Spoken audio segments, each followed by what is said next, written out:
Mesura. Saya merupakan salah satu guru BK di SMA Negeri 1 Banda Aceh, dan saat ini saya juga sedang mengikuti pendidikan guru penggerak yaitu angkatan 11. Nah, pada video kali ini saya akan memaparkan hasil diseminasi yang telah saya laksanakan, yaitu aksi nyata pada modul 1.4. Oke, mari kita saksikan bersama. Terima kasih.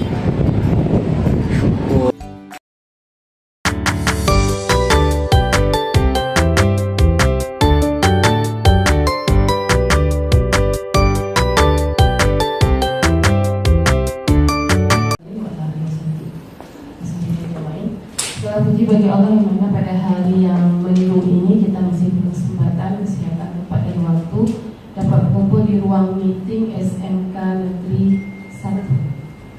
Salawat dan salam kita haturkan kepada Nabi besar Muhammad SAW.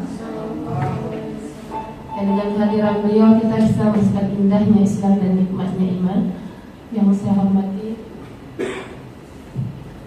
Bapak Ibu Guru BK yang sudah berhadir pada hari ini dalam acara MGBK kita. Pada hari ini materi kita akan disampaikan oleh Ibu Rizka Masupura, SPDGR, calon guru penggerak angkatan 11 Banda Aceh, dengan duduk pentingnya penerapan budaya positif di sekolah. Kepada Ibu tempat dan waktu kami persilakan. Terima kasih Ibu Nina atas kesempatannya. Baik. Assalamualaikum warahmatullahi wabarakatuh. Waalaikumsalam warahmatullahi wabarakatuh. Saya berdiri aja ya. Ya, lebih enak berdiri kayaknya daripada duduk. Nah, baik Bapak Ibu semuanya, gimana kabarnya hari ini? Alhamdulillah, oh ternyata ibu-ibu semua ya. Oke, ya baik. Baik, karena ya alhamdulillah kabarnya semua baik. Semoga kita datang semua dalam keadaan baik. Nanti pulang pun masih dalam keadaan baik-baik semua ya. Amin ya rabbal alamin. Nah, baik Bapak Ibu semua. Nah, pada kesempatan kali ini saya mendapat tugas. Ya, sebenarnya saya berdiri di depan Bapak Ibu ini bukan artinya saya lebih pintar dari Bapak Ibu. Bukan artinya saya menggurui atau mengajari Bapak Ibu, bukan Bapak Ibu ya. Tapi saya berdiri di sini pada hari ini dengan tujuan yaitu saya ingin menyelesaikan atau melaksanakan salah satu tugas dari pendidikan yang sedang saya tempuh saat ini, yaitu untuk mendefinisikan modul yang telah kami pelajari pada guru penggerak. Nah, pada kesempatan kali ini kami telah belajar modul 1.4 pada guru penggerak, yaitu tentang budaya positif.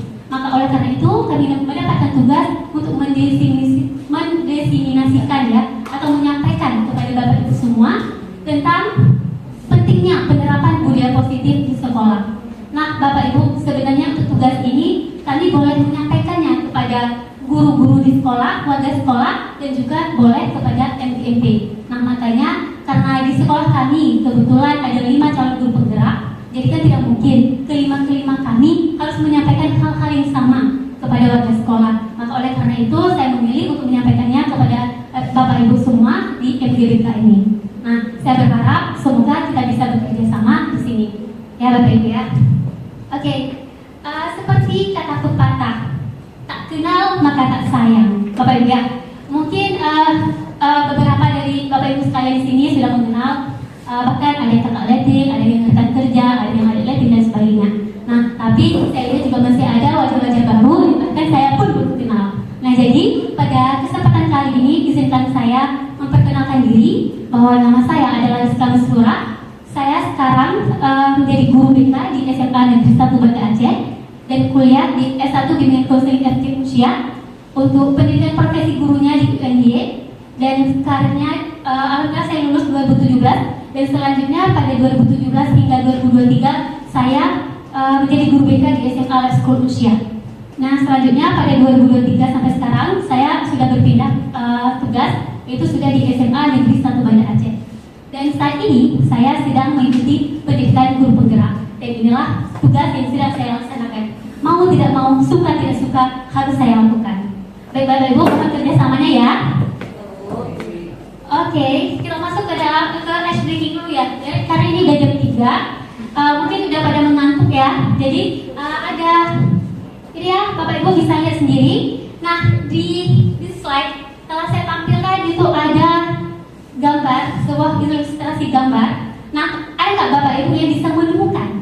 lebih dari 10. Boleh 10 atau lebih dari 10 binatang. Ada nggak? Yang pertama gajah. Oke, yang pertama kata Ibu Linda ada gajah. Siapa lagi? Yang kedua, yang kedua tadi apa Bu? Kuda. Oke, ada kuda. Ketiga ada apa lagi?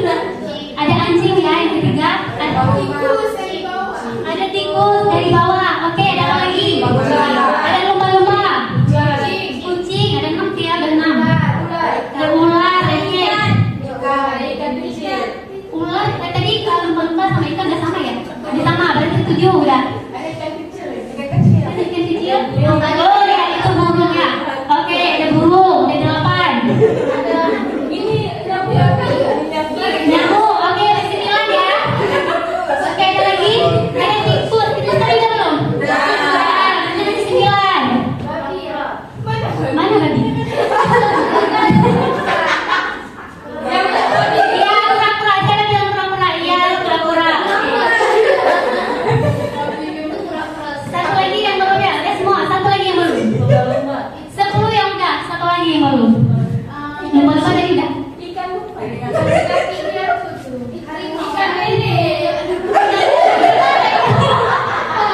Kayaknya bagus yang makan ini ya. Hiu.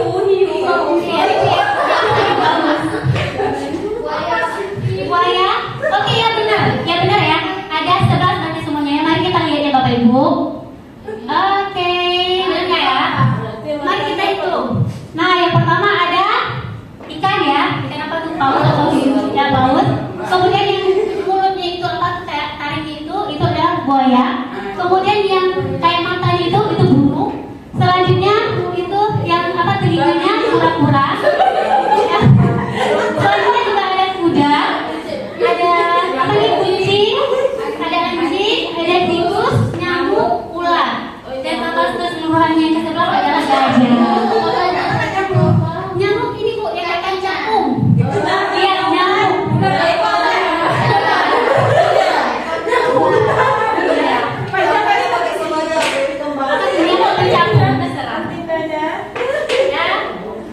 Oke, berarti ada 11 ya. Oke, next ya, ada satu lagi. Ini mudah ya. Nah, seorang bisu masuk ke toko dan ingin membeli sikat gigi.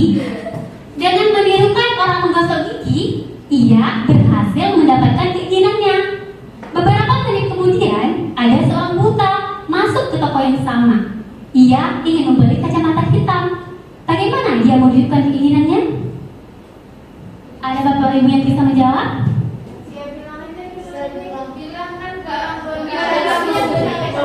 Iya, benar. Kayaknya masih fokus semuanya ya. Tepuk tangan. Benar ya? Iya, fokus ya kita ya. Jawabannya adalah orang buta tersebut langsung saja bilang ya, kalau ia ingin membeli kacamata hitam, kan dia bisa ngomong. Terima kasih ya Kak tadi udah menjawab. Oke, sekarang karena kita udah speaking sebentar, jadi ini ada sedikit ini ya, apa namanya, semacam kesepakatan ya antara kita ketika proses penyampaian materi hari ini. Yaitu yang pertama, saya berharapnya kita saling menghargai di sini Bapak Ibu ya. Kenapa? Karena nanti kalau misalnya saya lagi ngomong, tapi Bapak Ibu juga ngomong di belakang, maka jadinya nanti, saya nggak diperhatikan ya. Jadi saya maunya kita saling menghargai. Nanti Bapak lihat Ibu ngomong, saya dengarkan. Saya ngomong, Bapak Ibu juga mohon mendengarkan ya. Selanjutnya penggunaan HP dengan bijak, yaitu HP-nya di silent. Boleh Bapak Ibu kita sepakat? Sepakat. Oke, ada lagi mau ditambahkan mungkin apa kesepakatannya? Nggak ada, cukup. Oke, baik. Kita masuk ke materi ya. Nah, pertanyaannya, mungkin saya hari ini banyak bertanya ya. Saya suka bertanya. Nah, apa itu budaya positif? Ada ibu-ibu yang bisa jawab? Oke, Ibu Mustafa kan bisa tanya. Nggak apa-apa, soalnya saya juga nggak suka yang Oke, silakan Ibu Mustafa Hani. Menurut saya budaya positif itu adalah hal-hal baik yang selalu kita terapkan di lingkungan sekolah secara terus-menerus. Jadi ada satu kegiatan yang positif, misalnya pagi-pagi kita wajib semua murid itu salaman dulu sama gurunya. Nah, itu merupakan salah satu budaya positif, dan kalau itu terus-terusan salah, itu tadi sikap yang positif. Nah, itu terus-terusan kita terapkan, maka akan menjadi budaya positif di sekolah. Oke, baik. Terima kasih Ibu Miftah Farhani. Ya benar ya, seperti apa yang telah Ibu Miftah katakan, bahwa budaya positif itu adalah hal yang biasa, yang telah biasa, kebiasaan-kebiasaan yang kita lakukan. Ya kan? Itu akan menjadi budaya positif yang kita ciptakan ada di sekolah kita. Oke, ini mau nih kayak mana ya? Kalau untuk pertanyaan kan kita udah biasa ya. Tapi boleh nggak kalau sekarang kita kalau misalnya ada apa-apa tepuk jempol, mau nggak? Kayak anak kecil ya? Boleh? Boleh nggak Bapak Ibu? Boleh? Ini tepuk jempolnya kayak gini. Dia paham kan? Kayak gini loh. Kalau misalnya nanti saya bilang,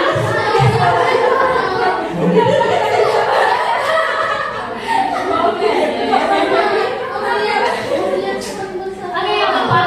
Kalau misalnya saya bilang gini, tepuk jempol kanan, tepuk kiri, jempol kiri, nanti baru tepuk lagi, kemudian 2 jempol, ini baru tepuk lagi.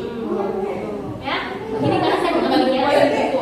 Bukan jempol ini tepuk, tapi jempol kanan, jempol kiri, nanti baru 2 jempol. Boleh ya, biar kita udah sore nggak terlalu kayak mana kali ya, ngantuk nanti. Biar kita jadi anak-anak sesekali ya. Oke. Oke, kita tes dulu boleh? Boleh. Ayo. Oke, tepuk jempol kanan, jempol kiri, 2 jempol. Oke, selanjutnya pertanyaan yang kedua. Bagaimana menanamkan budaya positif di sekolah? Ada ibu-ibu yang bisa menjawabnya? Memberi contoh pada siswa dan guru. Oke, yang luar biasa. Oke, kita tepuk. Berarti tepuk jempol lagi ya. Jempol kanan, jempol kiri, 2 jempol.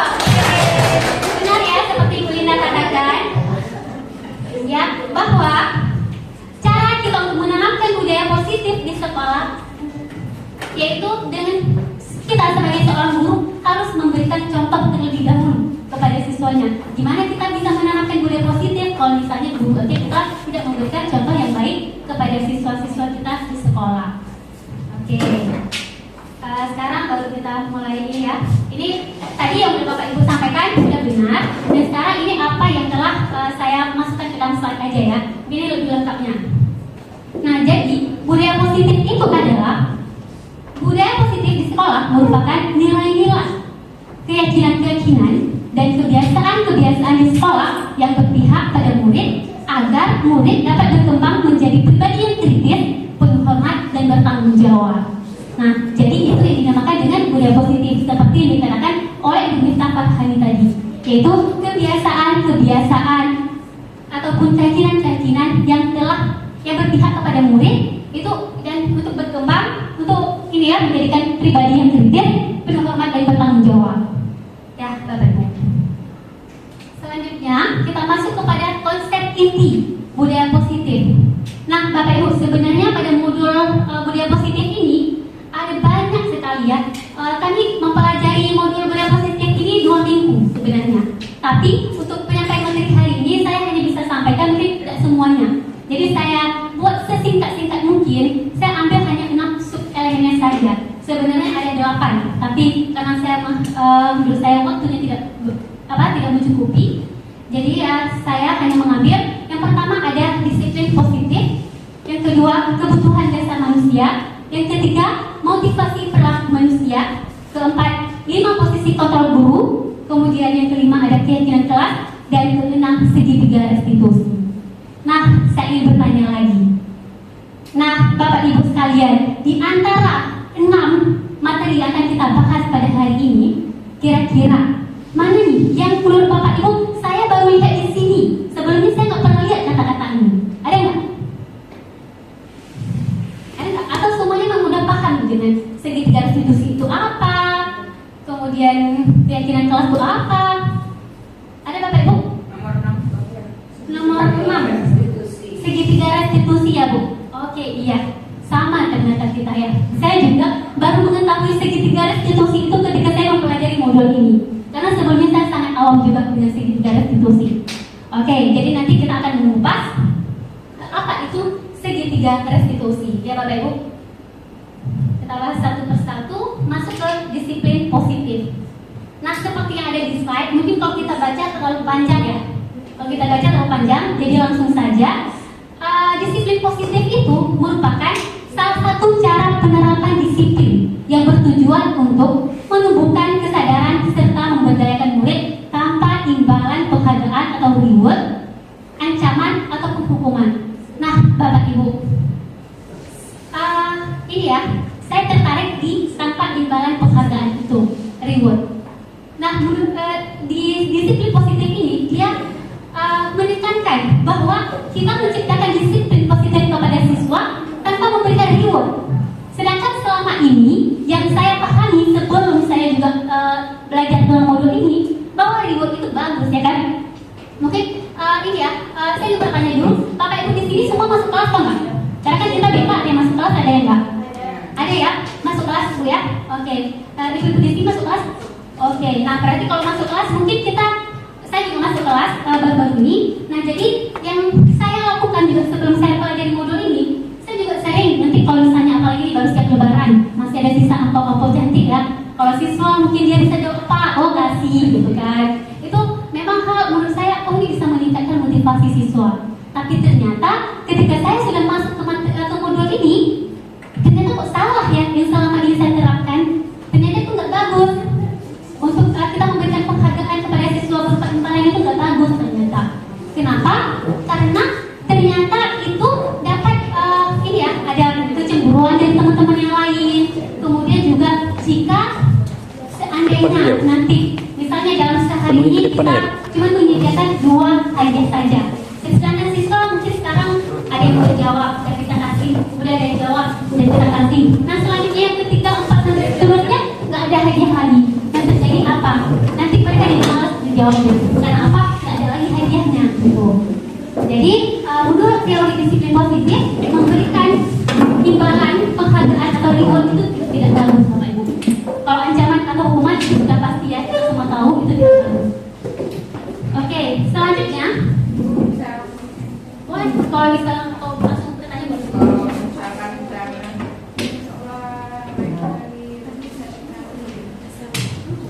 Oke, Ibu, langsung saya jawab saja. Nah, itulah berbeda dengan kalau misalnya kita reward itu cuma pujian gitu kan.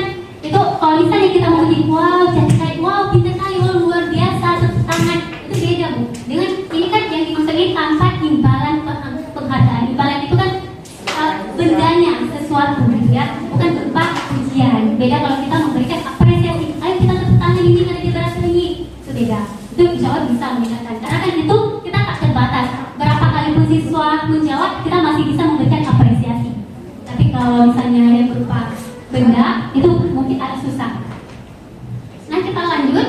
Selanjutnya, sebagai pendidik, tujuan kita adalah menciptakan peserta didik yang memiliki disiplin diri sehingga mereka berperilaku mengacu kepada nilai-nilai kebajikan universal dan memiliki motivasi intrinsik, motivasi dalam diri ya Bapak Ibu, dalam perubahan perilaku ke arah yang lebih baik. Jadi sebagai seorang pendidik kita harus mampu menciptakan disiplin diri pada peserta didik kita dengan cara jangan motivasi eksternalnya tapi motivasi internalnya. Cara gimana? Jangan kalau misalnya oh ini hari ini siswa kita dia datang sekolah tepat waktu gitu. Jadi kita tanya, kok tumben hari ini datang sekolah cepat, kenapa? Dia jawab, takut guru BK gitu misalnya. Itu kan berarti motivasi eksternalnya Bapak Ibu. Nah, itu kurang bagus. Kalau misalnya mungkin lagi dia jawab, saya biar jadi siswa yang teladan gitu. Biar bisa dapat biasanya ada penghargaan tiap tahun gitu kan, siswa yang teladan berprestasi gitu. Jadi karena itu dia mau untuk datang sekolah tepat waktunya. Nah itu namanya berarti kan dari faktor eksternalnya. Kita maunya ketika kita tanya kepada siswa, nah kok mau datang sekolah cepet-cepet gitu, tepat waktu. Nah jawaban dia adalah karena saya nggak mau tertinggal pelajaran. Karena bagi saya belajar itu sangat penting. Saya nggak mau 1 menit pun waktu saya sia-siakan. Gitu. Kalau itu berarti memang dari dalam diri kita. Nah tugas seorang guru kita sebagai pendidik, kita harus menciptakan peserta didik yang punya pemahaman seperti itu. Jangan karena faktor orang lain, tapi faktor memang keperluan dirinya sendiri. Itu Bapak Ibu. Ya bisa dipahami ya. Kita lanjut. semua kita sudah paham ya, karena ketika kuliah kita semua sudah belajar kebutuhan dasar manusia ya. Kalau dulu dari Abraham Maslow ya, tapi kalau di modul ini kita beda lagi. Nah, kebutuhan manusia adalah segala sesuatu yang dibutuhkan oleh manusia untuk mempertahankan keseimbangan kondisi fisiologis dan psikologisnya, yang bertujuan untuk mempertahankan kehidupan dan kesehatan.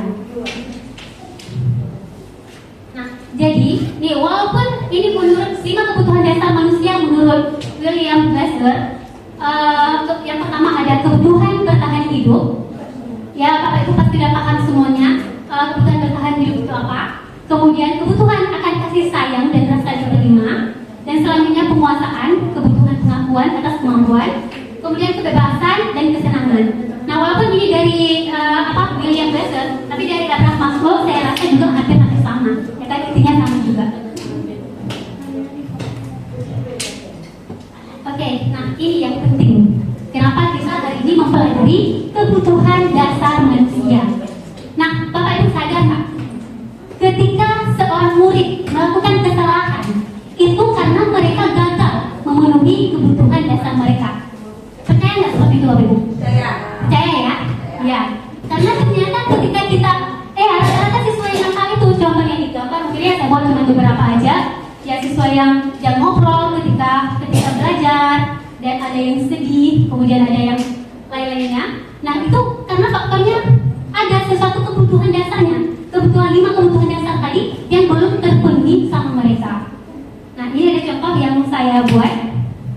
Nah, contohnya, aku sebel, gambarku tidak rapi, malah ibu guru nunjukin ke teman-teman kelasku di depan kelas. Nah, ini merupakan kebutuhan dasar yang dia belum terpenuhi adalah penguasaan. Nah, jadi sebagai seorang guru, kita harus paham betul kalau ada siswa yang kok dia kayak kesel ya sama kita, kok ini ya, kadang ya seperti itu. Karena ya kalau siswa ingin memenuhi kebutuhan penguasaannya itu, dia pasti pengen di kelas itu dia jangan nampak kalau dia tuh gambarnya nggak bagus, nilainya jelek, dia maunya nggak gitu, dia maunya tampilnya saya bisa, saya yang paling bagus gitu. Jadi jangan direndahin dengan ditampilkan, dikasih ditunjukin kepada teman-teman sekelasnya. Jadi kan teman-teman kelasnya pada gambarnya jelek, ini itu, sehingga itu siswanya jadi kesal sama kita dan sebagainya. Nah, kalau misalkan kayak upacara jelek pakai topi kan, itu disuruh sama siswa untuk main ke depan nggak pakai topi semua, kan nampak semua tuh dari Oke, baik Ibu. Ada pertanyaan. Jika seandainya upacara nih, seharusnya kan aturan di sekolah kita harus menggunakan topi ya Bapak Ibu ya. Tapi ada beberapa siswa yang nggak menggunakan topi. Nah, kemudian yang nggak menggunakan topi itu dia itu harus kita istilahnya apa ya, berdiri di atau berjemur ya di lapangan upacara ya, atau berdiri ya, depan khusus di lapangan upacara sehingga teman-teman yang lain lihat itu. Nah, itu gimana? Boleh atau tidak? Gitu ya Bu ya? Oke, Bapak Ibu, sebenarnya nanti kita akan bahas dan itu akan termasuk ke dalam hal yang mana ya? Atau saya langsung saja sekarang? Boleh, oh ya, boleh juga. Sebenarnya itu termasuk kalau ada nggak di aturan di tata tertib sekolah bahwa jika tidak menggunakan topi itu harus berdiri di depan di dalam lapangan dan diperlakukan oleh kayak ramai. Ada nggak Bu? Nggak ada. Oke. Aplikasinya. Oke, berarti Bapak Ibu sebenarnya kalau itu tidak ada tertampilkan atau tidak ada tertuliskan atau tidak tercantumkan dalam tata tertib, sebenarnya itu tidak boleh. Kenapa? Karena itu termasuk dalam hukuman. Hukuman itu akan menyakitkan si siswa. Siswa akan sakit hati. Oh, enak aja aku dipermaluin hari ini sama guru ini itu. Gitu. Jadi sebenarnya itu nggak boleh. Tapi kalau seandainya misal di tata tertib sekolah kita sudah diterapkan jika seandainya siswa menggunakan topi maka sanksinya adalah apa? Itu ya silakan karena kita sudah buat kesepakatannya.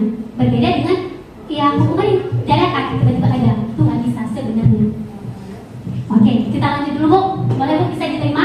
Oke, baik. Nah selanjutnya yang kita ambil yang contoh ini ya kesenangan. Ibu guru bilang aku tidak boleh bersenandung saat mengerjakan tugas, kan nggak seru jadinya. Sering nggak Bapak Ibu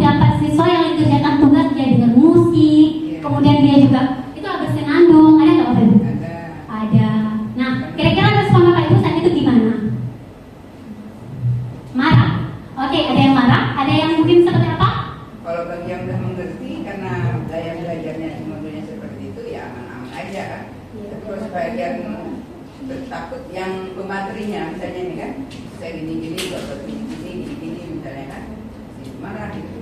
Iya. Itu tergantung juga. Ya. Jadi ya tergantung ya. Ya itulah kenapa sebenarnya kalau misalnya siswa seperti itu sebenarnya kan dia sedang dia kan senangnya seperti itu. Memang dia suka, dia baru bisa buat tugas itu kalau dia mungkin bersenandung gitu ya. Ya makanya kalau misalnya ada siswa seperti ini sebenarnya ada satu kebutuhan yang sedang berusaha untuk dia penuhi, yaitu salah satunya kebutuhan kesenangan. Oke, selanjutnya kasih sayang dan merasa diterima. Ibu guru tidak menyapaku hari ini, padahal aku pakai sepatu baru. Nah, ini anak caper ya kalau kita bilang ya. Iya, biasanya sering terjadi di sekolah kita Bapak Ibu. Ada anak ya kalau nanti dia pangkas rambut ya. Kan kita sering kalau di sekolah itu dia rambutnya halus rapi gitu ya. Tiba-tiba anak sudah pangkas rambut, tapi kita kadang nggak lihat atau kadang kita nggak sengaja ya. Jadi ketika dia lewat gitu aja, padahal dia udah pesona dari jauh, tapi kita nggak open. Nah, itu yang terjadi apa? Dia tuh sedih. Menurut dia, ibu guru kok nggak nyapa dia, padahal hari ini dia tampilnya menarik, padahal dia hari ini sesuai aturan atribut sekolah semuanya, tapi kok nggak dilihat gitu. Nah, jadi mungkin itu salah satu siswa yang sedang memenuhi kasih sayangnya, merasa diterima gitu ya. Iya, merasa diterima. Selanjutnya kebebasan. Aku bosan, masa belajarnya cuma gitu-gitu aja, dengerin ibu aja, ibu guru aja. Nah, Bapak Ibu, pernah nggak mengalami ini di kelas? Ada ya Bu ya? Karena kalau kita ngajar, kita pasti sering ya melihat seperti ini. Jadi anak-anak itu lebih suka kalau misalnya ini ya kebebasan ya. Atau kita tanya aja sama anak, hari ini kita mau belajar ini metode apa? Kalau cuma ceramah, udah pasti anak-anak kita bosan setiap hari seperti itu. Nah, coba deh Bapak Ibu, nanti kalau saya mengajar itu tanya dulu sama anak-anak, hari ini kita mau apa? Nanti anak-anak pasti bilang main games Bu, kita cari aja gamesnya yang berkenaan dengan materi. Kita kan materi DK kan agak bebas ya, nggak terlalu ditarik. Dan selanjutnya juga lanjut aja ya, udah paham belum? Udah ya? Guru matematika yang bingung, kan? Oke, selanjutnya masih ini juga ada motivasi manusia. Menurut Diana Golson itu ada 3 motivasi perilaku manusia. Yang pertama untuk menghindari ketidaknyamanan atau hukuman. Kemudian yang kedua untuk mendapatkan imbalan atau penghargaan dari orang lain. Yang ketiga untuk menjadi orang yang mereka inginkan dan menghargai diri sendiri dengan nilai-nilai yang mereka percaya. Nah, saya ingin bertanya lagi sama Bapak Ibu, ya kira-kira Bapak Ibu hari ini datang ke sini motivasinya apa ya? Yang pertama, yang kedua, atau yang ketiga?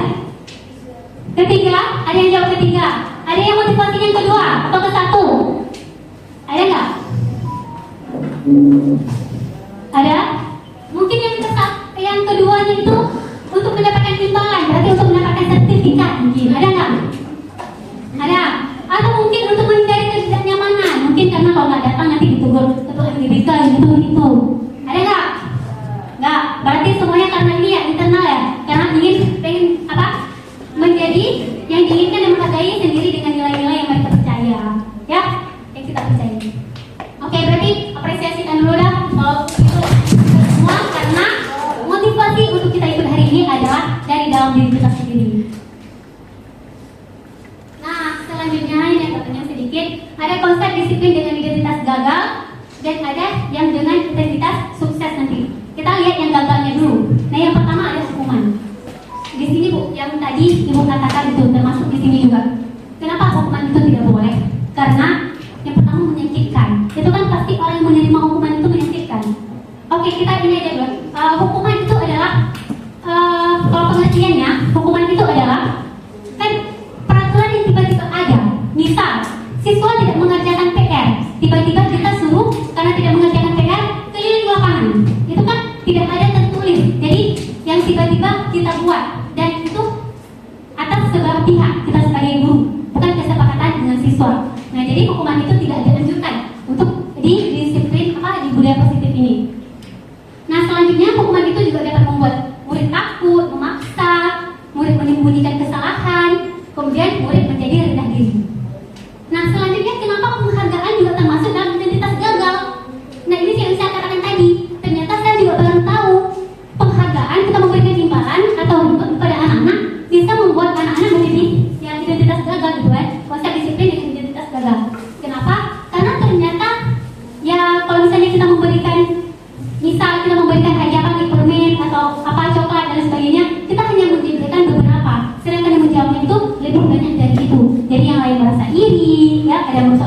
gitu kan.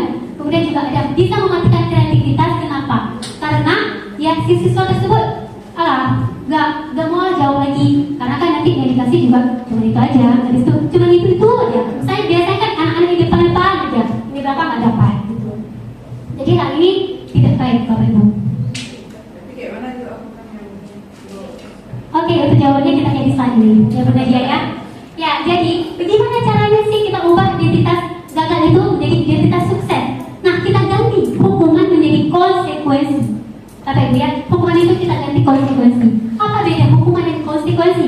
Ada yang bisa jawab? Nah, Oke, silakan Ibu.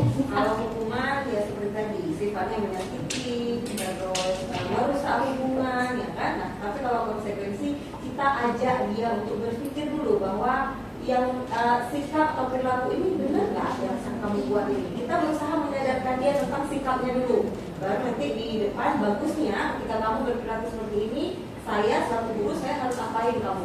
Jadi apa ya, kesepakatan terjadi antara kita dan dia, tapi itu adalah bentuk konsekuensi dari mungkin dia tidak melanggar tidak disiplin misalnya. Tapi konsekuensi itu sifatnya bukan menghukum, tapi lebih ke memberi rasa bersalah mungkin. Setidaknya dia paham dulu bahwa apa yang dia buat itu salah. Oke, kita tetap jumpa lagi ya kepada Ibu kita ya. Oke, ya, gimana tadi? Jempol Jempol kanan, jempol kiri, jempol. Oke, kita semua nggak apa-apa ya, kayak anak-anak dikit dan sore ya. Oke, ya benar ya seperti kata Ibu Miftah bahwa konsekuensi itu adalah kita ingin menciptakan murid itu lebih baik ya dengan cara ya dia memang kita harus kasih tahu ke dia bahwa itu memang salah, jadi tetap ada konsekuensi apa yang akan dia hadapi ke depannya, yang akan dia terima. Nah, konsekuensi ini merupakan ini di sekolah kita kan punya tata tertib Bapak Ibu ya, punya tata tertib. Nah, misalnya siswa yang terlambat mendapat poin 5, itu kan sudah tertuliskan di tata tertib kita. Ya, jadi kan siswa sudah tahu nih, kalau misalnya dia terlambat, dia bakal mendapat poinnya berapa. Nah, jadi itu konsekuensinya Bapak Ibu. Nah, jadi kalau misalnya nanti siswa terlambat ya itu ya, tahu kan konsekuensinya apa kalau terlambat. Tahu Bu, saya dapat pengurangan poin 5 misal gitu. Nah, jadi itu ya, dia tahu konsekuensinya itu apa. Bukan hukuman, kalau hukuman itu kan dadakan tiba-tiba. Ya.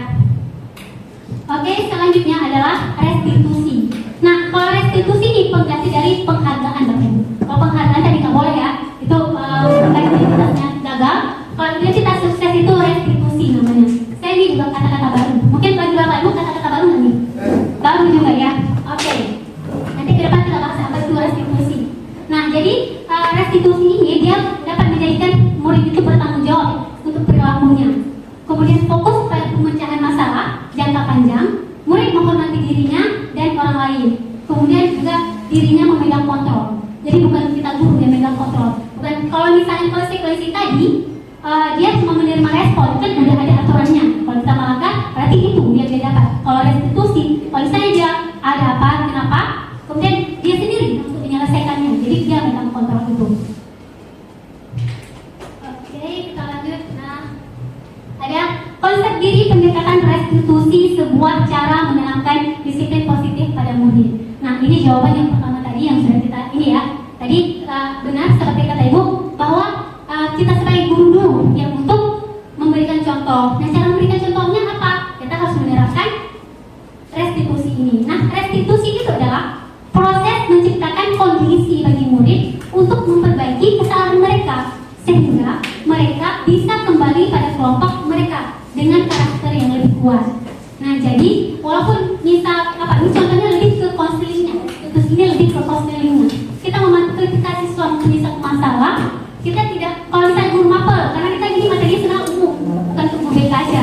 Tapi kebetulan karena kita di sini semua berlatar belakang BK, saya rasa mudah untuk kita pahami semuanya. Karena sebenarnya restitusi ini kita ketika siswa melakukan sesuatu hal, ya kita bertanya dulu kepada dia, maunya apa, ini kenapa melakukan ini seperti itu, lebih ke konselingnya. Ya, tidak langsung kita menghukum siswanya. Ciri-ciri restitusi adalah bukan untuk menebus kesalahan,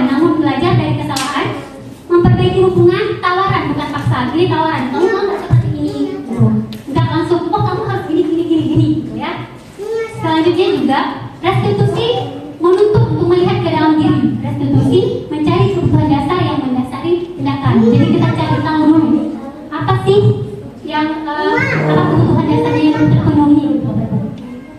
Oke, mungkin saya rasa yang bisa dibaca aja ya. Kita next ya, karena waktu kita ini juga. Karena sebenarnya ada 40 slide, jadi kita harus cepat sedikit. Luar biasa dong. Oke, selanjutnya ini ya perbedaannya tadi. Perbedaannya itu contoh kasusnya siswa tidak mengerjakan PR. Kalau misalnya hukuman, guru menghukum siswa tersebut hormat bendera selama 10 menit, itu namanya hukuman. Efeknya apa? Guru marah dan murid takut. Kemudian konsekuensi, guru memberikan konsekuensi untuk mengerjakan PR-nya di saat istirahat. Artinya ketika dia tidak mengerjakan PR, konsekuensinya adalah dia harus mengerjakan PR-nya di jam istirahat, sehingga dia tidak ada waktu beristirahat. Itu konsekuensi harus dia lalui ya, mau nggak mau dia harus mau. Di sini guru tegas dan siswa menghormati peraturan. Selanjutnya restitusi. Restitusi ini guru menanyakan keyakinan kelas atau keyakinan dirinya dan membantu siswa menyelesaikan masalahnya. Jadi lebih ke BK ya. Kita kalau ada apa-apa kita tanya dulu ya, nggak langsung kamu salah ini. Biasanya kalau mau apa kan langsung kan, oh ini. Tapi kita BK saya rasa pasti sudah lebih paham. Pasti semua menanyakan dulu. Mungkin kita memang sudah menerapkan restitusi semuanya. Cuman dulu nama kita beda, namanya aja beda. Nah di sini guru terbuka dan siswa menghormati dirinya dan orang lain. Nah ini kita materi berapa tadi ya, kelima kalau salah. Banyak lagi. Ya, 5 posisi kontrol guru. Ya, bisa kita lihat. Yang pertama adalah sebagai penghukum. Yang kedua sebagai teman. Ketiga sebagai pemantau. Sebagai pembuat rasa bersalah. Kemudian 4 pemantau dan 5 manajer. Sebelum kita kupas lebih tajam tentang kelima-lima ini, Bapak Ibu, kira-kira posisi kontrol guru mana nih yang menurut Bapak Ibu yang lebih cocok atau lebih seharusnya lebih baik? Kira-kira yang mana Bapak Ibu? 3 sebagai pembuat rasa bersalah. Oke, Ibu Nisa ya tadi ya. Oke, menurut Ibu Nisa adalah pembuat rasa bersalah. Ada lagi menurut Bapak Ibu yang lain? Manajer. Oke, menurut Bu Fani dan Bu Nina adalah manajer yang terbaik. Oke, ada lagi yang lain? Memantau. Oke, menurut Bu Nadia adalah sebagai pemantau. Itu yang lebih baik posisi guru, posisi kontrol seorang guru. Ya, oke kita kupas satu-satu ya. Ini, guru sebagai penghukum. Nada suara tinggi, bahasa tubuh, mata melotot, dan jari menunjuk menghardik. Biasanya akan berkata, terlambat lagi, selalu datang terlambat. Kapan bisa datang tepat waktu? Nah, itu guru yang posisi kontrolnya sebagai penghukum. Nah, saya ingin bertanya, Bapak Ibu pernah nggak berada di posisi kadang tanpa kita sadari ternyata kita termasuk sebagai penghukum loh? Ada ya? Ada. Sekali-kali ada. Iya, namanya kita manusia ya. Ya. Oke, jadi hasilnya kalau sebagai penghukum kemungkinan murid akan marah dan berdendam atau bersifat agresif. Dan selanjutnya sebagai pembuat rasa bersalah, nada suara memelas, halus, sedih, bahasa tubuh merapat pada anak, lesu, hening. Biasanya akan berkata, ibu sangat kecewa sekali dengan kamu. Nah, kira-kira pernah nggak nih kita berada di posisi ini? Sering. Oh, ternyata juga ada ya. Dan hasilnya adalah murid akan merasa bersalah, merasa gagal dan tidak sanggup membahagiakan orang lain. Ya, Itu kita lakukan. iya. Hatinya, itu hatinya. Ya, ya. Oke, selanjutnya adalah teman. Kayaknya nih ramai juga dia. Nada suara ramah, akrab, dan bercanda. Bahasa tubuh merapat pada murid, mata dan senyum. Biasanya akan berkata, Adi, ayolah, bagaimana sih kamu? Kemarin kamu sudah janji ke bapak bukan? Kenapa terlambat lagi? Sambil tertawa ringan. Kita udah tegur anaknya, tapi kita masih keringan. Apa masih tertawa kecil-kecil gitu. Kemudian, aduh, gitu. Atau nanti ada kata-kata terakhirnya itu, ya udahlah nggak apa-apa. Nah, itu sebagai posisi kita sebagai manajer, sebagai teman. Ya, kira-kira nih, ada nggak Bapak Ibu di sini yang sebagai teman? Ada. Oke, semua ada ya. Oke, hasilnya adalah Sesuai ya sesuai mood kita guru ya. Oke. Dampak positifnya adalah siswa akan akrab, dan dampak negatifnya akan mengandalkan guru. Sehingga kalau misalnya ada apa-apa kan itu sama saya ini bisa aku bisa olah gitu kan. Gitu, makanya sebenarnya yang ada sisi positifnya ada negatifnya memang. Kan sering ya katanya BK itu adalah sahabat siswa. Boleh sih sahabat siswa, tapi jangan sahabat sekali juga, ya kan? Harus ada kontrolnya juga. Nah, selanjutnya adalah sebagai pemantau. Nada suara datar, bahasa tubuh yang formal, kemudian biasanya akan berkata, kamu terlambat 15 menit. Apakah kamu sudah mengerti konsekuensi yang harus dilakukan bila terlambat? Dia menanyakan konsekuensinya kepada siswa. Itu namanya sebagai pemantau. Ada juga Bapak Ibu ya? Ada. Nah, dan hasilnya murid memahami konsekuensi yang harus dijalankan, namun merasa tidak nyaman. Oke, ini tadi yang terakhir adalah sebagai manajer. Nada suara tulus, bahasa tubuh tidak kaku, mendekat ke murid, mempersilahkan murid, mempertanggungjawabkan perilakunya, mendukung murid agar dapat menemukan solusinya. Posisi manajer mengacu pada restitusi yang dapat menjadikan murid sebagai manajer bagi dirinya sendiri, sehingga terciptanya identitas positif berhasil pada diri murid. Nah, jadi manajer ini dia membantu siswa itu dengan cara ya seperti konseling dulu lah. Kita tanya dulu kenapa ini, alasannya apa, gini mau berubah tidak, bagaimana caranya, kita bertanya dulu. Persis seperti konseling biasa. Ya, cuman kalau tahap-tahap di sini kan ini ya berbeda.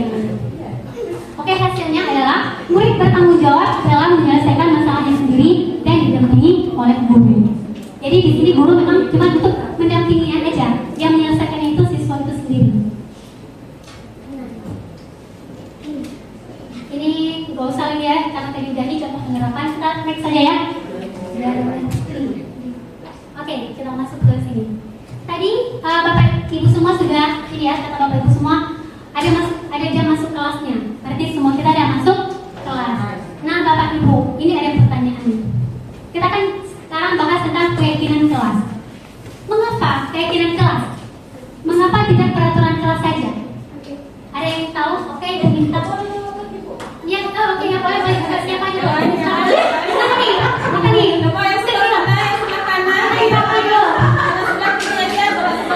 Ya, yang di belakang dulu boleh. Ada? Kenapa kita harus keyakinan kelas? Kenapa tidak peraturan kelas saja? Nggak apa-apa, aku jawab aja, Bu. Tulisannya memberikan keyakinan lebih indah pada peraturan. Keyakinan lebih indah daripada peraturannya ya? Iya. Dari kata-katanya aja gitu ya.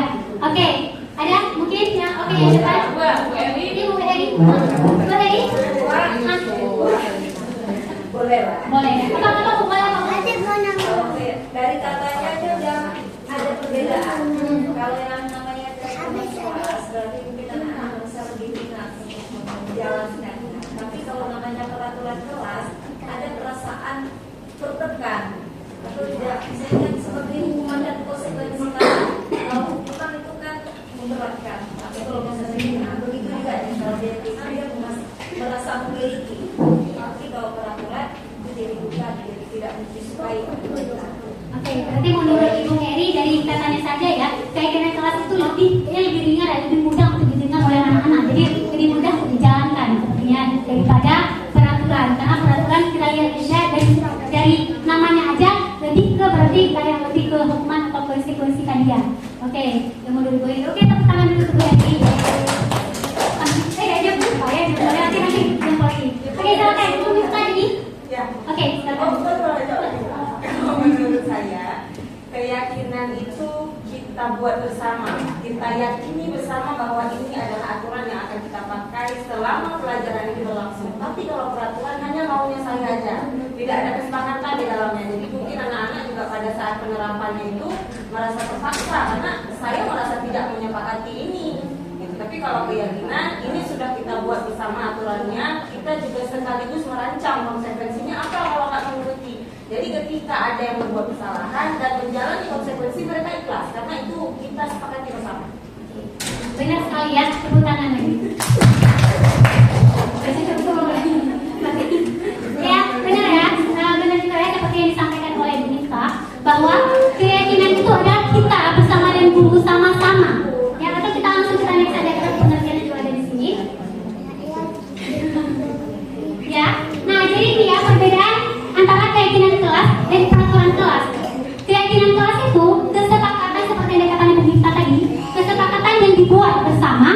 antara guru dan murid untuk menciptakan lingkungan belajar yang positif di dalam kelas, yaitu berupa pernyataan universal atau yang umum saja yang mudah diingat, dipahami dan harus diterapkan dalam lingkungan sekolah atau kelas.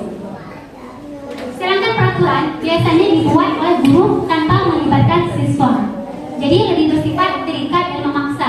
Ya, berarti ini ya sepakat ya dengan apa yang disampaikan oleh Bu Miftah tadi. Nah, jadi saya ingin bertanya, Bapak Ibu di sini sudah pernah belum menerapkan, sudah pernah belum buat keyakinan kelas di kelas? Ada. Sudah, oke. Dari SMK 1 itu ya? Oke, yang lain? Sudah? Belum ya? Atau baru sekarang dengar kata-kata keyakinan kelasnya? Gimana Bu? Yang di belakang Bu? Udah pernah buat? Udah pernah buat sebelumnya ya? Oke ya, berarti sudah ramai ya yang sudah membuat keyakinan kelas. Oke, ini jadi kegiatan pembentukan keyakinan kelas, yaitu guru bersama siswa melakukan kegiatan kelas ya. Kalau ini yang pernah saya lakukan, jadi yang pertama saya bagikan kertas post-it kepada siswa. Jadi nanti masing-masing siswa menuliskan apa sih peraturan yang mau mereka tulis gitu kan. Boleh, saya memang udah bilang sama siswa jangan tulis nama, jadi tulis peraturan apa aja yang kalian mau ingin jadikan keyakinan di kelas ini gitu. Jadi boleh nanti dari satu keyakinannya pada jam BK-nya, pada jam BK ini khusus untuk jam BK. Kalau mau keyakinan kelas itu di kelas itu dengan wali kelas gitu. Waktu itu saya pas belajar. Iya betul, sekarang udah ganti namanya aja. 8 menit itu Iya, benar. Nah jadi ini kan berarti dari siswa untuk siswa sendiri yang mengajukan, kemudian mereka menyimpulkan di papan tulis, dan selanjutnya saya, ini yang pernah saya lakukan, saya membaca dulu semuanya apa itu yang mereka tulis, kemudian kita kelompokkan, apakah ini kita sepakati atau enggak gitu.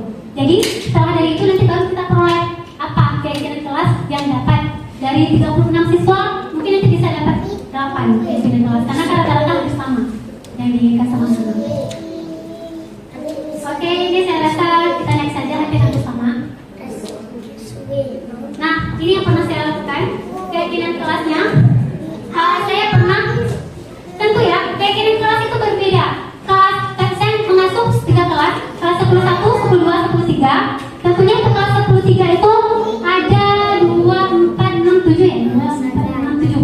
Ada 7 keyakinan kelas yang mereka yakini dan kami disepakati, yaitu menghormati dan menghargai satu sama lain, kemudian apa yang silent, datang tepat waktu, angkat tangan jika ingin bertanya atau mengutarakan pendapat, izin toilet minimal 2 orang. Minimal 2 orang itu maksudnya yang boleh meninggalkan kelas ketika proses kerja itu cuma 2 orang. Kalau misalnya ada yang mau toilet lagi, tunggu yang lain kembali gitu.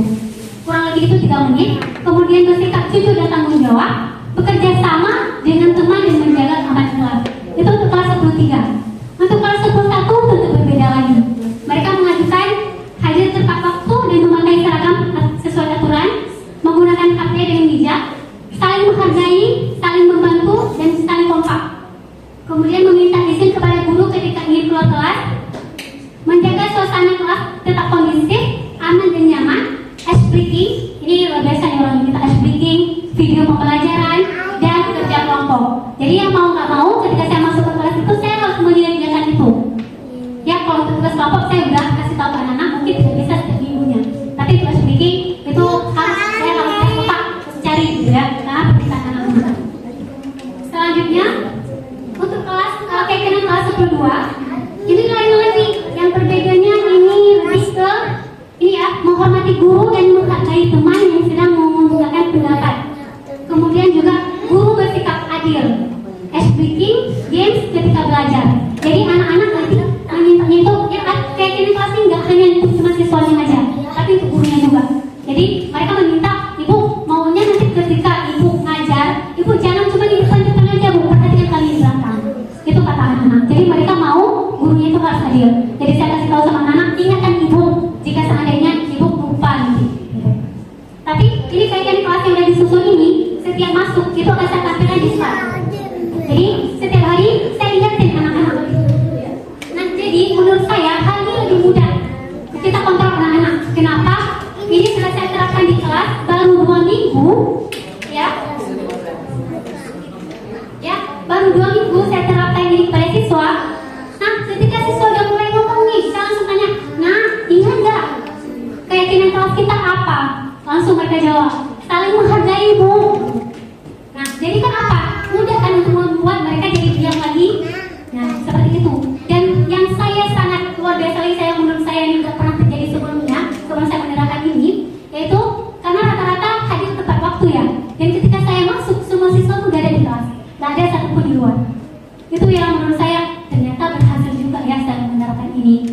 Walaupun nanti ketika mungkin lagi belajar ada bu izin buang sampah, bu izin ini, itu nggak apa-apa. Yang penting kan sebelum ini semua udah di dalam. Kita nggak perlu cari-cari ini lagi mana di kantin ini itu, semua udah di dalam.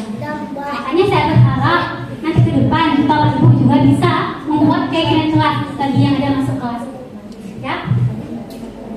Oke, ini kita masuk. Ini materi terakhir ya. Semangat ya, dikit aja lagi.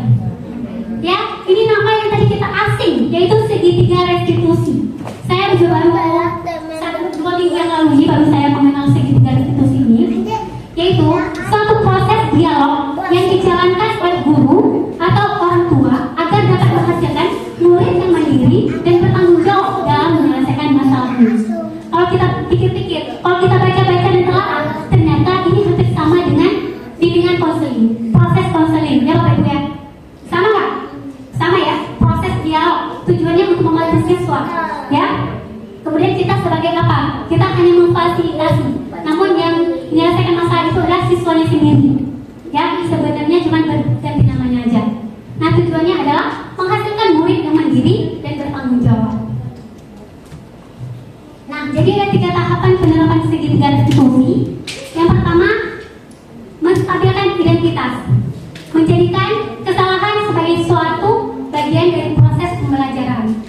Ya, jadi kita ini ibu paham kalau melakukan hal ini. Bukan itu bahasa kita sehari-hari di teknik konseling juga sebenarnya, cuma ini beda nama. Kemudian validasi tindakan yang salah. Setiap perilaku pasti memiliki tujuan untuk memenuhi kebutuhan tertentu. Guru harus mengenali dan mengakui kebutuhan murid. Nah, selanjutnya menanyakan keyakinan, mampu mengaitkan keyakinannya dengan tindakan yang salah untuk memunculkan motivasi intrinsik atau sadar diri. Nah, yang berbedanya mungkin ini di menanyakan keyakinan dengan BK kita ya. Karena di sini kita nanti tanyakan kepada siswa, kira-kira kalau kamu berbuat seperti ini, keyakinan apa yang kita langgar, yang sudah kita langgar gitu. Jadi kan ada keyakinan yang sudah kita susun tadi. Nah, itu mungkin jawabannya. Ya, tapi tidak semuanya kita harus ada ini juga. Kan kita sesuaikan saja. Kita lebih ke proses ya udah seperti BK aja, cuma ini beda namanya aja. Ini sebenarnya buat ini untuk ya bagi guru mapel ya ketika menangani masalah-masalah siswa di kelas tiba-tiba dadakan gitu. Kalau kita BK sudah sering kan. Oke, ini berbagi pengalaman implementasi budaya positif yang pernah saya lakukan. Ini ada kasus siswa terlambat sekolah karena telah bangun tidur. Ternyata pada malam harinya dia menonton YouTube hingga jam 12 malam. Hal inilah yang menyebabkan siswa terlambat bangun. Dan ini adalah proses yang saya lakukan, proses segitiga restitusinya. Ini hanya gambar yang saya ini masih ada videonya. Jika masih sempat kita nonton, jika tidak, kemudian ya, next nanti selanjutnya. Ini kan kasus 2-nya, Zahra bersikap acuh terhadap teman-teman kelasnya, sehingga teman-temannya merasa tidak nyaman dengan sikap Zahra. Nah, ini cuma foto yang saya selanjutnya. Untuk videonya, ya, kita langsung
Iya. Udah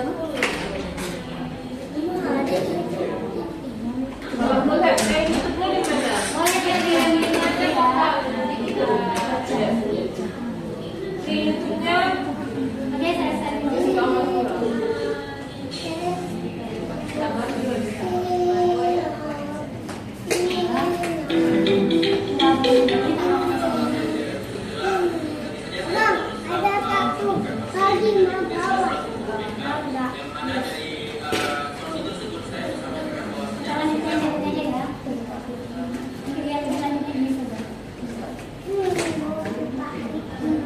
Jadi sebenarnya ada kalimat yang validasi gunakan salah satu yang mana.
Cuman sebaiknya penghargaan apa yang kita berikan dan berdampak yang positif apa?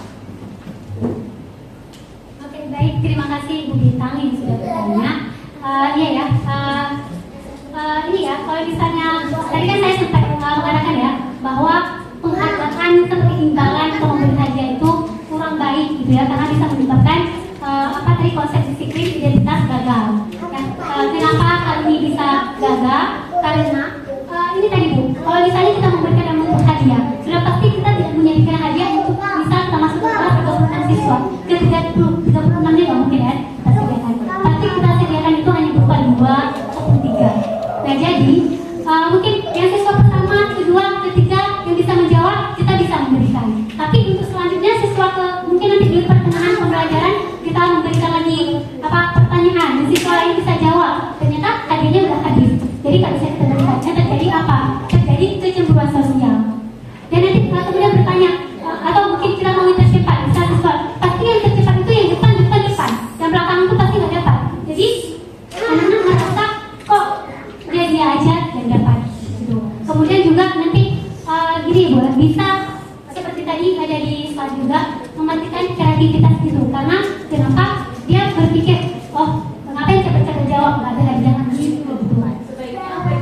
Sebaiknya kalau misalnya siswa bisa menjawab atau melakukan hal yang baik, kita apresiasikan. Wah, luar biasa.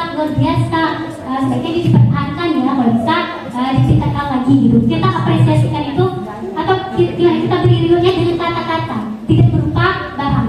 Itu adalah langkah lebih baiknya. Begitu, bisa diterima Bu? Oke, terima kasih. Ini slide lagi. Nih, selanjutnya yang terakhir Bapak Ibu, saya mohon bantuannya. Kita untuk mengisi refleksi ini udah habis ya. Ini terakhir cuma pengisian refleksi. Jadi saya kirim ke ini aja ya, ke terus saja ya. Ya, ya refleksi.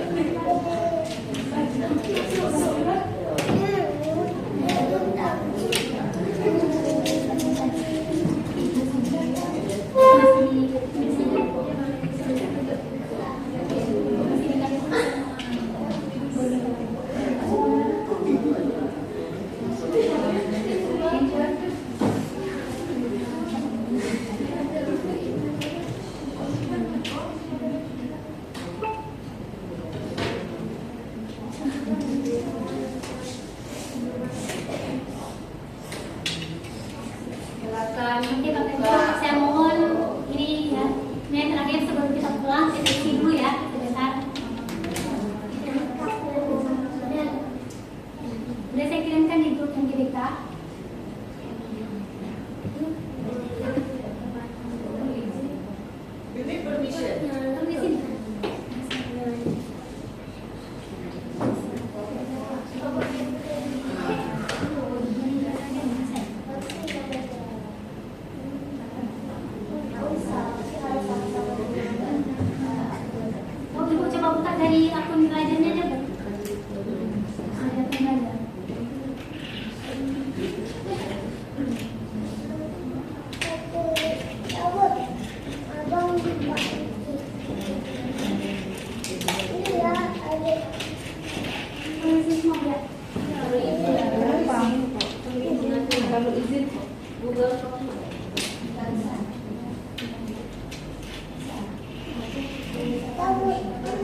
Supaya lama.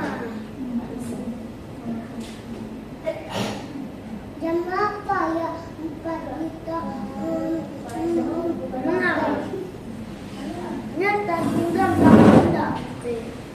Adik lama tapi juga. Iya, nyata sudah lama. Tapi pemirsa iya. Tidak berubah polos. Bapak masih ada yang bisa isi panggilan saya coba. Iya. Pengen banget. Semen terus Biasa coba saya. email ini, tapi minta kenapa enggak? Semen dan terus Jadi saya bisa kenal. Ada uat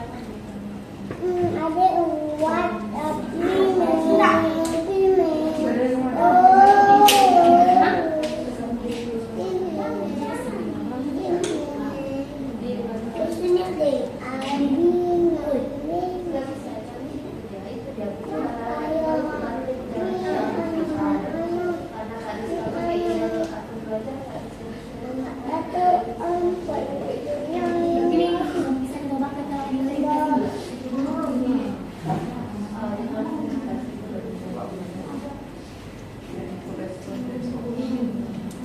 mau berapa orang yang bisa? Karena saya perlu ini masuk dulu aja, Bang.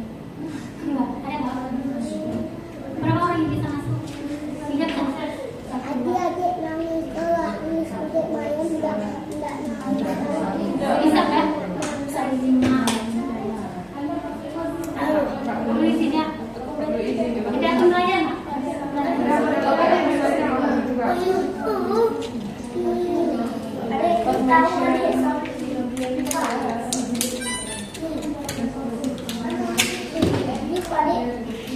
Masukin mobilnya.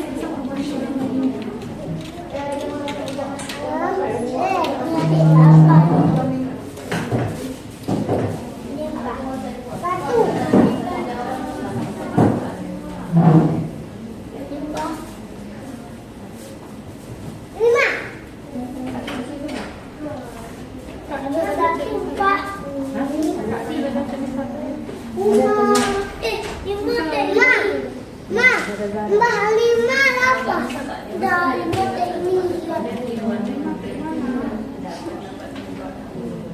Nanti memang ada yang Ini dua. Satu dua.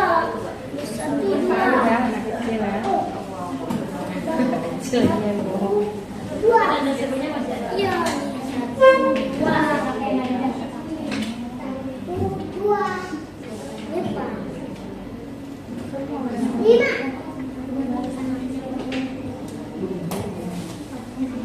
Tiga. Tiga dulu. Tiga.